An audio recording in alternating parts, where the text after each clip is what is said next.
صلوا علی الحبیب صلی اللہ علی محمد صلی اللہ علیہ وسلم۔ لندن سے ایسا بڑا ایک دلچسپ میسج ہے، میری عرض ہے کہ اس شعر کی وضاحت فرما دیں۔ اب یہ شعر انشاءاللہ طرز میں پڑھ لیتے ہیں، بڑا پیارا شعر ہے۔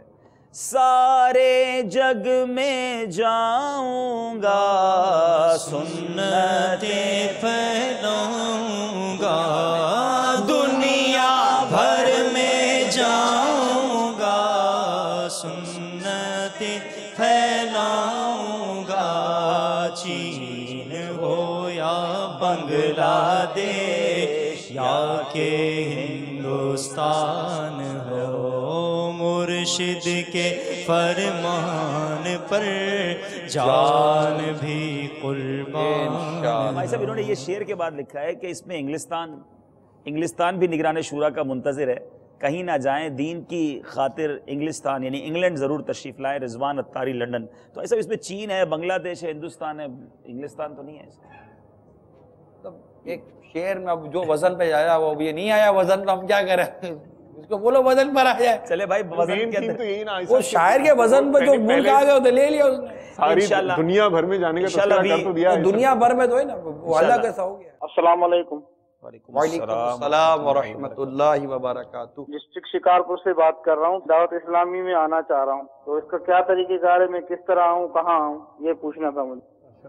آ تو گئے آپ؟ ماشاءاللہ ماشاءاللہ ماشاءاللہ۔ آپ نے فارم تو بھروایا نہیں، رجسٹریشن ہوئی نہیں، ڈائریکٹ آ گئی۔ اتنا ڈائریکٹ آ جاتے ہیں دعوت اسلامی؟ اس سے زیادہ ڈائریکٹ آتے ہیں۔ ماشاءاللہ ماشاءاللہ۔ وہ کیسے؟ بس آ گئے ماشاءاللہ۔ مسجد میں نماز پڑھنے شروع کر دیں۔ کیا دعوت اسلامی میں آنے کے لیے امامہ اور داڑھی اور یہ سب کچھ بھی پہننا پڑے گا یا اپنانا پڑے گا، پھر آ سکتے ہیں؟ آ جائیے، ٹھیک ہے، اللہ نے چاہا تو سب کچھ مل جائے۔ سبحان اللہ، شرط نہیں ہے۔ نہیں، یہ تو مطلب جب بھی ہمارے ماحول میں جو آتا ہے ایک تعداد ہے، جب بھی آئے بے نمازی ماحول میں آتا ہے۔ اب بے نمازی بھی اگر یہ ڈر بھی نہیں ہونا چاہیے کہ میں نیک نہ بن جاؤں کہیں۔ بے نمازی اگر گناہگار نہیں ہے تو پھر گناہگار کون ہے؟ اللہ اللہ اللہ اللہ۔ تو ایک تعداد ہے جو بے نمازی کی کیفیت میں ماحول میں آتی ہے اور نمازی بن جاتی ہے۔ بے نمازی گناہگار نہیں ہے تو پھر گناہگار کون؟ تو بے نمازی بھی تو آتا ہے نا، تو سب آتے ہیں، شرابی آتا ہے، چور آتا ہے، ڈاکو آتا ہے، ظلم و ستم کرنے والے آتے ہیں، یہ سب آتے ہیں، آہستہ آہستہ سب چینج ہو جاتا ہے۔ آپ کا یہ خود ہی سوچنا یہ شاید اس بات کی علامت ہے کہ آپ کے اندر ایک نیکی کا، ایک پرہیزگاری کا، ایک اچھا بننے کا وہ ایک جذبہ ہے۔ وہ باپا کا کلام ہے نا، نیک بن جاؤں یہ جی چاہتا ہے، تو جی چاہتا ہے تو انشاءاللہ ایک دن پورا ہو جائے گا۔ بس کہیں نہ جائیں، مدنی ماحول میں آ جائیں۔ السلام علیکم ورحمۃ اللہ وبرکاتہ۔ وعلیکم السلام ورحمۃ اللہ وبرکاتہ۔ حاجی صاحب سے میرا یہ سوال ہے کہ مجھے استقامت نہیں ملتی ہے دعوت اسلامی میں، کبھی آ جاتا ہوں پھر وہ گناہوں میں پڑ جاتا ہوں، اس میں کچھ مدنی پھول مجھے عطا فرما دیں۔ تو میرے پیارے اور میٹھے اسلامی بھائی، جب مریض کو یہ احساس ہو جائے نا کہ میرا مرض شدت اختیار کر گیا ہے، تو اس کو چاہیے کہ وہ کلینک میں جا کر صرف ٹریٹمنٹ کرانے کے بجائے ہاسپٹل میں ایڈمٹ ہو جائے۔ تو آپ کو اس وقت مدنی قافلے کے ہاسپٹل میں ایڈمٹ ہونا چاہیے، اور اس کے لیے کم از کم آپ، اگر اللہ تعالیٰ نے آپ کو توفیق دی ہے تو آپ 12 ماہ کے لیے ایڈمٹ ہو جائیے، اگر 12 ماہ نہیں دے سکتے تو کم از کم 30 دن کے لیے ایڈمٹ ہو جائیے۔ انشاءاللہ ہمارے مبلغین مدنی قافلے کے اس شفا خانے میں وہ ٹریٹمنٹ کریں گے، اللہ نے چاہا تو وہ 30 دن کے اندر آپ کو سمجھ آ جائے گی کہ میری بیماری کتنی دور ہو گئی ہے۔ السلام علیکم ورحمۃ اللہ وبرکاتہ۔ وعلیکم السلام ورحمۃ اللہ وبرکاتہ۔ مدنی چینل نے ہمارے گھر میں ایسا انقلاب وبا کر دیا ہے کہ میں اگر لاکھ کوشش بھی کرتا تو اپنے بچوں کو یعنی کہ ایسی تربیت نہیں دے سکتا تھا، میں ان کو نہیں سمجھا سکتا تھا سب اچھی جو باتیں۔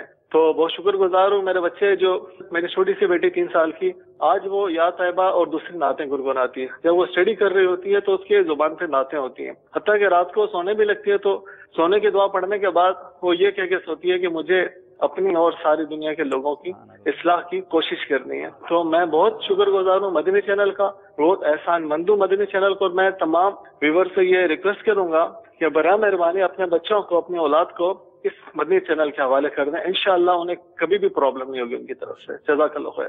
کہیں نہ جائیں، مدنی چینل پر آ جائیں انشاءاللہ۔ کتنا پیارا جملہ ہے، مدنی چینل کے حوالے کر دیں، کتنا بھروسہ ہے، حوالے ماشاءاللہ۔ یہ جیسے انہوں نے کہا نا تبدیلی، جی یہ ایک بہت سینسٹیو اور ایک ایسا ٹاپک جو واقعیتاً ایسا لگتا ہے کہ ہماری قوم بھول چکی تھی، وہ مدنی چینل کے ذریعے امیر سنت نے ایڈریس کیا ہے، اور وہ ہے نابالغ کے احکام۔ یعنی وہ جو گھروں میں جو نابالغ بچے، ہمارے بچے ہیں، یہ پتہ ہی نہیں تھا کہ یہ اس کا ہو گیا تو یہ اس کا ہو گیا، یہ اس کا ہو گیا، اس کا ہو گیا، یہ نہیں لے سکتا۔ یہ اس کو اتنی عوامی انداز سے اس ٹاپک کو ایکسپوز کیا گیا اب مدنی چینل پر کہ ایک گھر کے اندر ایک مطلب کہ بچی، نابالغ بچی اپنی چھوٹی بہن کو کہتی ہے کہ یہ آپ نہیں لے سکتی، یہ میرا ہے اور آپ ابھی یہ نہیں لے سکتی۔ تو اب لینے کیسا ہے؟ تو اب یہ کہ اس کے والد صاحب اس سے وہ چیز خرید لیں اور لینے کے بعد کہیں کہ یہ مباح ہو گیا، اب یہ میرا ہے، اب یہ جس کو جو استعمال کرے۔ اب گھر کے اندر گویا کہ یہ ایک سسٹم بن گیا کہ بچوں کو سمجھا رہے ہیں کہ نہیں، میں مطلب آپ میرے یہ سامان نہیں لے سکتے کیونکہ میں نابالغ ہوں، مطلب میری ابھی یہ عمر نہیں ہوئی ہے۔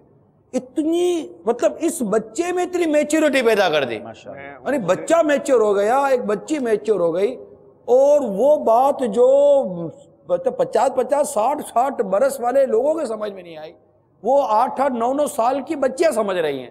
یہ سمجھانے کا انداز ہے۔ وہ نابالغ بچی اپنی چھوٹی بہن کو نیکی کی دعوت دے رہی ہے، اس کو مسائل سکھا رہی ہے۔ اتنے مطلب کہ یہ کرٹیکل پرابلمز ہیں کہ عام آدمی نہیں سمجھ سکتا، وہ سمجھا رہی ہے، اور یہ ایک ماحول بنی ہے نا گھر کے اندر۔ اور بچہ جب خود ہی مطلب کہ اپنے پاؤں پہ کھڑا ہو گیا تو والد پیرنٹس کی کتنی رسپانسبلٹی ختم کر دی۔ The great personality of Amir Ilyas. MashaAllah. Probably one of the most influential personality in the current era. In this centuries. کبھی کبھی یہ بھی فیل ہوتا ہے کہ یہ کیسی فیملی دے دی ہے باپا نے، شاید سگے بھائیوں میں اتنا پیار نہیں ہے، ہم ایک دوسرے کو کبھی جانتے نہیں ہوتے، کسی ملک جاتے ہیں جس طرح اسلام میں ملتے ہیں، جو ٹریٹ کرتے ہیں، جو پیار سے ملتے ہیں، یہ کیا ہے؟ یہ ایسی فیملی دعوت اسلامی نے دی ہے۔ میں ان لوگوں سے بھی بات کرنا چاہوں گا جو فیملی سسٹم کے ڈیمولش ہونے پر بات کرتے ہیں کہ آج بھائی بھائی میں پیار نہیں ہے، آج رشتہ داروں میں محبت نہیں بسی، جناب پردیس تو پہنچ گئے لیکن ہمارا فیملی سسٹم تباہ ہو گیا۔ اسی پردیس کے اندر آپ دعوت اسلامی والوں کو دیکھ لیں، جب وہ فیضان مدینہ میں ایک دوسرے سے ملتے ہیں، جب وہ مدنی قافلے میں ساتھ سفر کرتے ہیں، میں تو یہ سمجھتا ہوں شاید سگے بھائیوں میں اتنا پیار نہیں ہے جو ہمارے امیر علیہ سنت نے دعوت اسلامی والوں میں عطا کر دیا۔ یہ آپ نے جو فرمایا نا، جی ایسا، یہ رشتے کے متعلق سگے بھائیوں کا، جی ایسا، مجھے سورہ حجرات کی آیت کی طرف وہ انما المؤمنون اخوۃ سبحان اللہ سبحان اللہ کی تفسیر اس وقت یاد آ گئی۔ کیا بات، مسلمان بھائی ہیں، یہ قرآن میں ہمیں رب نے فرمایا انما المؤمنون اخوۃ۔ اس کی تفسیر میں آیا ہے کہ آپس میں دینی رابطہ اور اسلامی محبت کے ساتھ جڑے ہوئے ہیں، یہ رشتہ تمام دنیاوی رشتوں سے قوی تر ہے۔ سبحان اللہ، بے شک بے شک، کیسی بات ہے مدینہ بالکل اس کی جو ہے نا تفسیر کہہ لیں، اس کی ہم آنکھوں دیکھا حال دعوت لالچ نہیں، اصل میں یہاں نا لالچ نہیں ہے، بالکل ایسا، یہاں محبت جو ہے نا، یہ اس کو کہتے ہیں کہ ایک خالص انداز دیا ہے کہ مجھے آپ سے محبت صرف اس لیے کہ آپ میرے اسلامی بھائی ہو، یعنی مجھے نہ آپ سے جائیداد لینی ہے، نہ دولت لینی ہے، نہ منصب لینا ہے، نہ شہرت لینی ہے، یعنی ایک پیورٹی ہے نا، ایک پیورٹی دعوت اسلامی نے دی ہے۔ حدیث پاک میں ہے کہ مومن وہ ہے جو اپنے لیے پسند کرتا، اپنے مسلمان بھائیوں کے لیے وہی پسند کرتا۔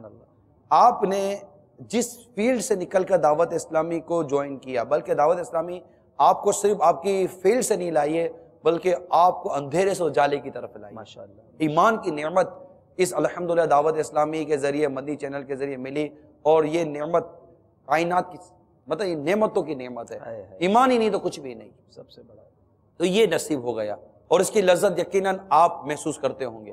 صلوا علی الحبیب صلی اللہ علی محمد صلی اللہ علیہ وسلم۔